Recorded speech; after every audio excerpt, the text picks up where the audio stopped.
Now, it's time to set up your caseload in AbleSpace.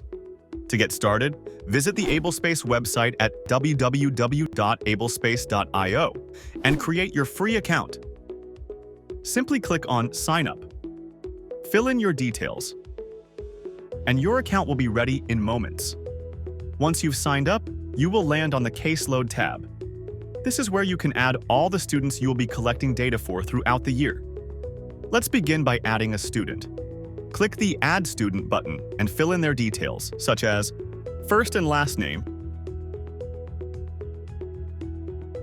school, grade, date of birth. Remember, only the first and last names are mandatory. The rest are optional and can be added later. Once the details are entered, click Create, and the student is added to your caseload. You can always update their information later using the three-dot menu next to their name. If you need to add multiple students at once, AbleSpace's bulk add feature makes it quick and easy. Here's how it works. Click the Bulk Add button to open a spreadsheet-like view.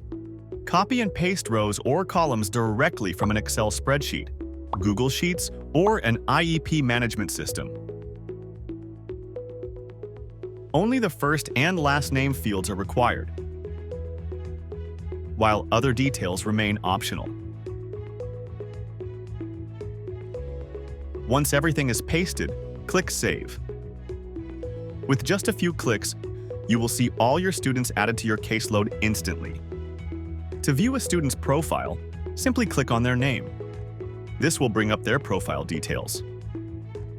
If you switch to the Goals section within their profile, you will be able to add new goals for them. We will cover this process in detail in our next lesson. And that's it. You have successfully set up your caseload in AbleSpace. Let's move on to the next step.